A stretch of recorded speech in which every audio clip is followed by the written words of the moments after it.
ചലച്ചിത്ര താരം മഞ്ജു വാര്യരുടെ വാഹനം പരിശോധിച്ച് തെരഞ്ഞെടുപ്പ് കമ്മീഷൻ ഫ്ലൈയിങ് സ്ക്വാഡ് സംഘം. തമിഴ്നാട്ടിലൂടെ താരം കാറിൽ സഞ്ചരിക്കവെയാണ് സംഭവം. പതിവ് പരിശോധനയുടെ ഭാഗമായി മഞ്ജുവിൻ്റെ വാഹനവും സ്ക്വാഡ് അംഗങ്ങൾ പരിശോധിക്കുകയായിരുന്നു.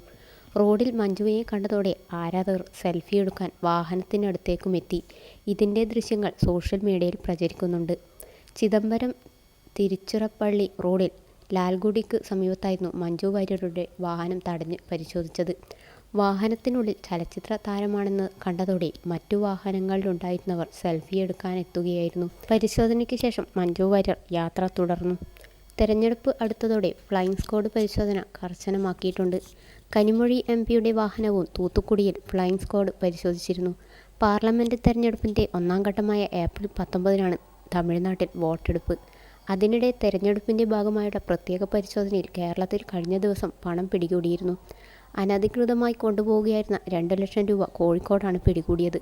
കസബ പോലീസ് സ്റ്റേഷൻ പരിധിയിൽ നിന്ന് പ്രത്യേക പരിശോധനാ സംഘമാണ് താമരശ്ശേരി സ്വദേശികളിൽ നിന്നും പണം കണ്ടെത്തിയത്. തെരഞ്ഞെടുപ്പുമായി ബന്ധപ്പെട്ട പ്രത്യേക പരിശോധനകൾ രാത്രിയിൽ സജീവമാക്കിയിട്ടുണ്ട്. മതിയായ രേഖകൾ ഇല്ലാതെ കാറിൽ കൊണ്ടുപോവുകയായിരുന്ന പണമാണ് വയനാട്ടിലും പിടിച്ചെടുത്തിരുന്നത്. ഇലക്ഷൻ കമ്മീഷന്റെ മാനന്തവാടി ഫ്ലൈയിങ് സ്ക്വാഡ് 4 പള്ളിക്കൽ കമ്മോം എന്ന സ്ഥലത്തു നിന്നുമാണ് പണം പിടികൂടിയത്. കണക്കിൽപ്പെടാതെ കടത്തുകയായിരുന്ന പണം വിവിധ സംസ്ഥാനങ്ങളിൽ നിന്നും കമ്മീഷൻ സ്ക്വാഡ് പിടികൂടിയിട്ടുണ്ട്.